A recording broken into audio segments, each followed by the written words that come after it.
అలాగే భారత భూములు ఈ ప్రకృతికి నమస్కరిస్తూ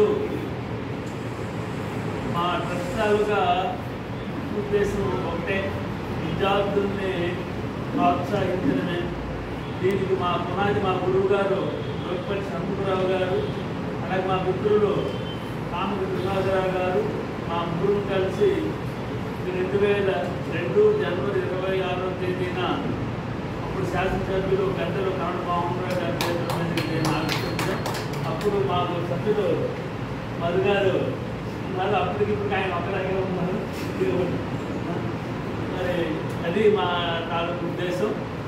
ఇక మేము ప్రతి సంవత్సరం 21వ తేదీన మా గురువుగారు షణ్ముఖరావు నాయకుడు పుట్టిన తేదీన ఇంగ్లీష్ వక్తృత్వ పోటీలు నిర్వహించి వేయడం జరుగుతుంది. ఇది ప్రైవేట్ పాఠశాలలు వేరుగా అలాగే పబ్లిక్ గవర్నమెంట్ పాఠశాలలు వేరు జరుగుతుందని జరిగింది.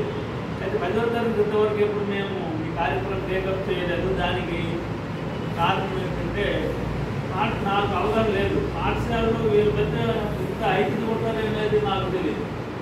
సాధారణంగా అన్ని పాఠశాలలకి ఒకే మార్పు రాదు. పాఠశాలకు ఎక్కువ వస్తాం, పాఠశాల తక్కువ వస్తాం.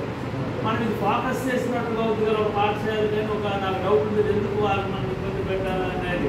అయితే ఎంతమంది పిల్లలు ప్రోత్సహిస్తూ ప్రైవేట్ పాఠశాలకు ఎందుకు ప్రోత్సహించకూడదు కానీ రిజల్ట్ రాకముందు నేను 10 రోజుల నుండి నాలో నేనే కట్టునా పడుతూ పెద్దలు శంకర్రావు గారితో వెళ్ళి మాట్లాడాను.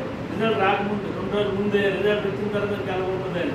సార్ నా అభిప్రాయం ఇది ఏంటి, అసలు హెల్ప్ ఉంటుంది అంటే ఒకరి మీద ఒకరు ఏ రకమైన అభిప్రాయాలు ఉంటే నాకు తెలియదు. దీనివల్ల హైయెస్ట్ వచ్చిన వాళ్ళు ఎలాగ ఆటోమేటిక్ ఫోకస్ అవుతుంది కదా. నేను అదే లేదు సార్, మాకు ఆ రకమైన ఇబ్బంది ఏం లేదు. మాకు స్నేహపూర్వకమైనటువంటి ఐక్యత మాలో ఉంది అని ఆయన ఎప్పుడైతే చెప్పారో అప్పుడే మొత్తం కార్యక్రమం అంతా కూడా ఆయన డిజైన్ చేసుకున్నాను.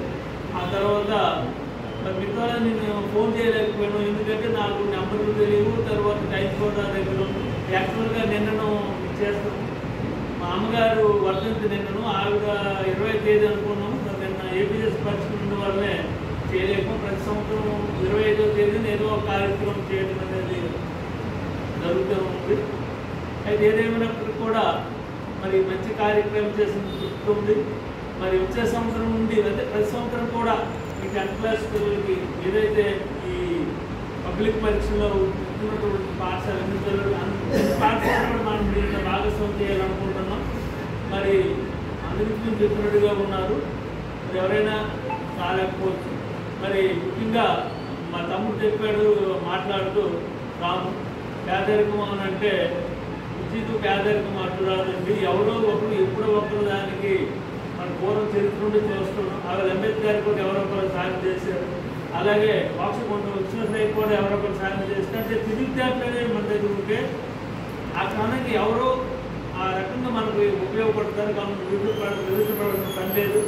మీరందరూ కూడా మరి మంచి మార్పులు సాధించి మీ తల్లిదండ్రులకు ఉపాధ్యాయులకు కూడా ఇచ్చారు, మాకు కూడా తృప్తి కలిగించారు. మనం మీ అందరూ మరొకసారి అభినందిస్తూ మరి వేదిక మీద ఉన్నటువంటి మా రాజుగారు కొంచెం మాట అంటే రేపు సన్మానం అంటే రిటైర్మెంట్ అయిపోతున్నారు.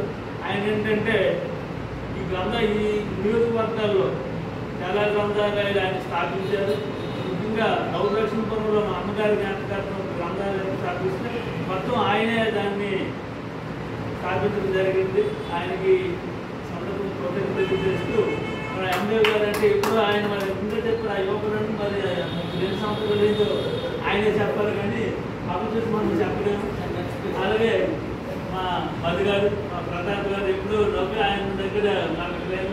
అలాగే అంతమంది అందరికీ కలిసినందుకు అంటే ఇంకెక్కువ జనాలని క్రోడీకరులు ఎవరైనా వస్తే జనాలు కూర్తారు.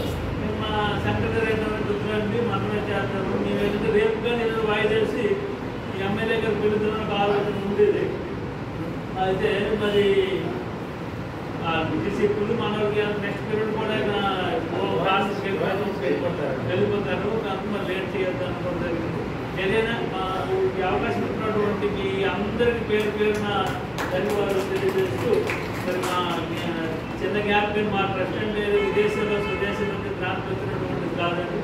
అది నా జీతం. నేను కూడా మామూలు వ్యక్తిని పేరే రామగారు ఒక రాజ్యాలు పెట్టారు. మా జీతం ముందే ఒక